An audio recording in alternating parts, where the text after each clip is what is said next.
Social मीडियावर लग्नाचे अनेक मजेदार व्हिडिओ व्हायरल होत असतात.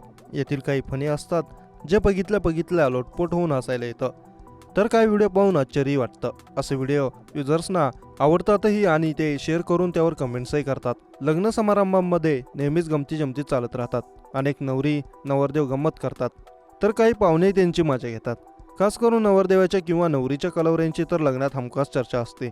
दरम्यान भर लग्नात नवरीने असं काही केलं की व्हिडिओ पाहून काही लोक भडकले आहेत. त्यांनी कमेंट सेक्शनमध्ये आपली नाराजी व्यक्त केली आहे. व्हायरल झालेल्या व्हिडिओमध्ये लग्नाच्या मंडपात विधी सुरू असल्याचे दिसत आहे. वधूवरांचे कुटुंबीय आणि नातेवाईक मंडपात बसलेले दिसतात.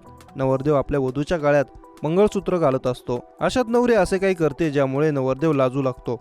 नवरा नवरीला मंगळसूत्र घालत असताना तिच्याकडे सरकतो. त्यावेळी नवरी नवरदेवाच्या गालावर चुंबन घेते. हे पाहून मंडपातील सर्व कुटुंबातील लोकांना हसू येतं, परंतु नवरदेव शरमेने मान खाली करत खाली पाहतो. या व्हिडिओला 1 लाखाहून अधिक व्ह्यूज मिळाले आहेत. याशिवाय मोठ्या संख्येने लोकांनी व्हिडिओवरती मजेदार कमेंट्स देखील केले आहेत, ज्या वाचून तुमच्या चेहऱ्यावर देखील हसू येऊ शकतं. हा व्हिडिओ सोशल मीडियावर व्हायरल होत असून नेटकरीही या व्हिडिओवर गमतीशीर प्रतिक्रिया देत आहेत. या व्हिडिओला आतापर्यंत हजारो लाईक्स आणि व्ह्यूज मिळाले आहेत.